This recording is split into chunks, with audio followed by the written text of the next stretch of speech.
You've probably seen this. I feel like I'm gonna be sick. I found this Walmart order from 2 years ago. 45 items cost $126. Now, this order of 45 items for 1 month would have cost $414. That is 4 times more. How? Like, what? In this video, I'll do 3 things. I'll tell you what the government says inflation is, I'll show you what it actually is, and I'll tell you what to do about it. I pulled up one of my Whole Foods orders from April of 2021. There were 32 items. The total cost was $149.07. That's after a $5 service fee and a $10 tip. That same order today, in March of 2025, almost exactly 4 years after, minus a few minor adjustments because they don't sell the exact same things, that same order is $209.02.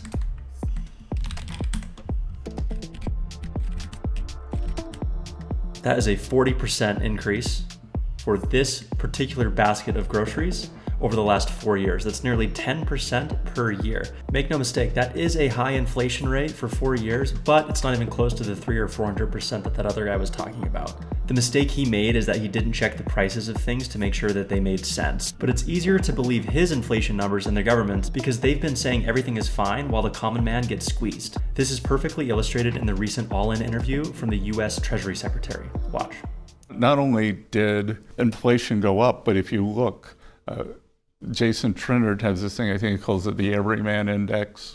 And so CPI went up about 22 during the period, but the Everyman Index was up over 30, 35% because the bottom 25%, the bottom 50% of wage earners have a different basket 100%. than we do, and it inflated much faster. 100%. You know, used car prices were Car up. insurance.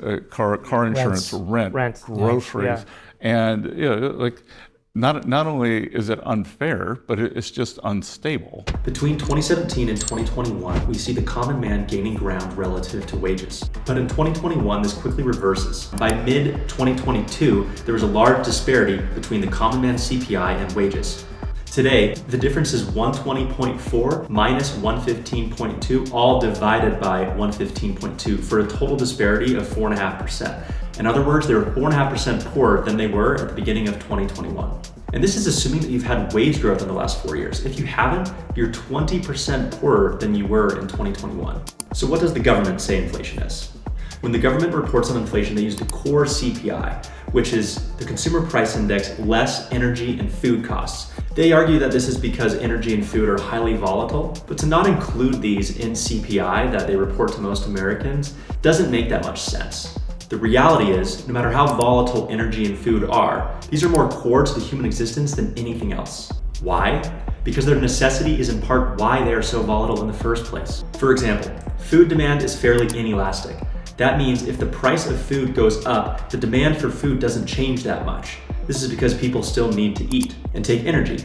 People need warmth in the winter so bad that they'll only stop using the energy when they absolutely have to. This essentially creates a feedback loop that causes the price to spike as much as it needs to force the poorest Americans to stop using power. All this to say, when the government reports on the inflation rate, you can assume that it's the absolute minimum they can report and that it's actually probably double that. Here's what Michael Saylor has to say. Conventional economists would say the real asset growth should be calculated using the CPI. But of course, the CPI, you could reasonably conclude, is the lowest number that any self-respecting government-employed economist could possibly calculate. It is the rate at which an arbitrary portfolio of things the government thinks you should care about is going up in price. The true inflation rate, or I'd say the currency debasement rate, the monetary inflation rate is the rate at which the supply of currency is increasing. Right, which would be about 7 to 10%. That's 7 to 10%, might even be more. I mean, you can actually trace over 100 years about 7%, but in the past 20, 30 years, it looks like more like 10%. Okay, so here's the core CPI for the last few years. If we look at February of 2025 and compare it to February of 2022, we see that we've had a 22% inflation rate over the last 5 years. But again, this is the absolute lowest it could be. If we look at M2, essentially the dollars in circulation, we get a much different story. I have that data right here. Let's do the same thing we did for the core CPI. Divided by that same date, 41%. That's 41% compared to just 22%. That's nearly double. The actual inflation rate is definitely between these two numbers, 22% and 41% over the last 5 years. I tend to think it's closer to 41%. So Saylor says inflation is 10% a year.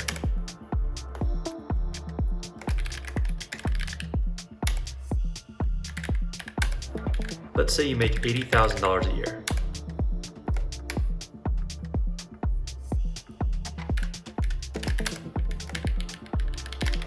How much would you need to make next year, assuming the inflation rate is 10%, in order to keep your same standard of living?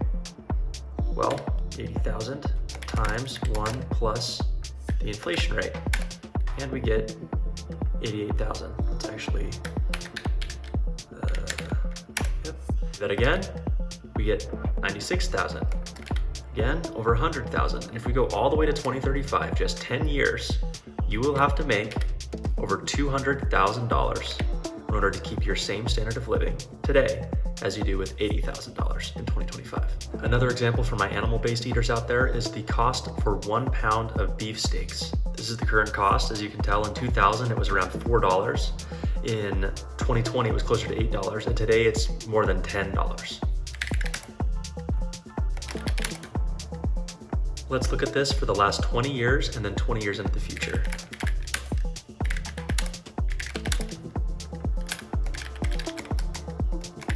So in 2005, and let's do January, it was $5.17. In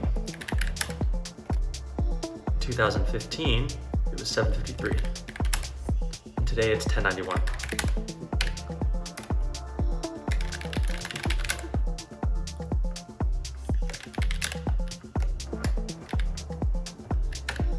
So the change in price is current value minus previous value divided by previous value, which gives us 45% increase in price for a beef steak over the last 10 years. And for 2005 to 2015, 46%. Assuming it's roughly the same,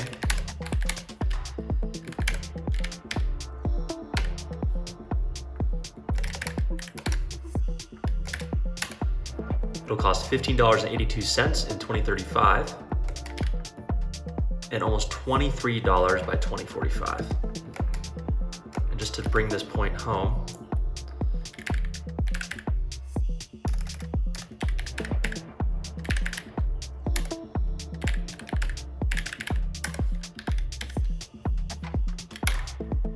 I'll show you what that looks like on the chart. So what do you do about this? Purchasing power goes down, inflation went up. If you didn't have assets. Right. So that's really important. I think people don't understand this, that if you had stocks, if you had assets, your assets inflated. Yep. But if you didn't, the cost of everything inflated, but you didn't have the ability to purchase because your wages don't go up. The number that matters if you want to either get wealthy or stay wealthy or live a decent life is the rate of expansion of the currency supply.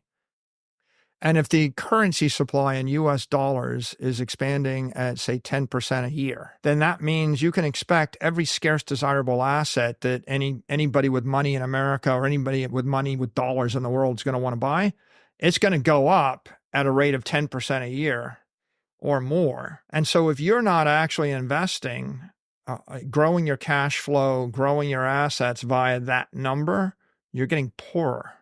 I'm going to bring this all home with a story. So in high school, I had a friend whose family lived in a rented townhome. It had minimal landscaping, no basement, and it was very bare inside apart from a couch and a TV. But in their garage, they had 2 brand new cars. So one day while my friend was driving us around in his brand new red Ford Edge, I was asking about this. Why do you have such nice cars?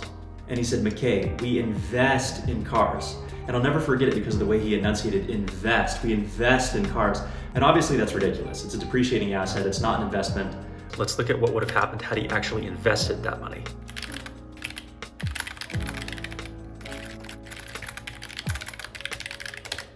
So we're going to assume $31,995 for the MSRP. which 31,995 times 20% down, which is typical for a car, we have 6,399.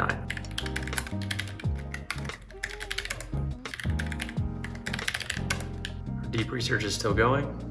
So instead of financing a new car, we're gonna take this $63.99 down and use it to just buy a car. And we're gonna make that last for 12 years. That means that the remaining amount here, divided by the standard 36 months, is $711 per month. We can assume that they can afford this amount per month put towards investments instead of a car payment. So $711, zero because we're putting our cash into a used car. We're gonna say for 12 years, which will be from 2013 to 2025. And the rate of return is between 8.4 and 10.4%. Let's say it's 9.4%. Had they invested this money every month for 12 years instead of financing a bunch of new cars, this $711 per month would be worth over $176,000. Subscribe if you like this video.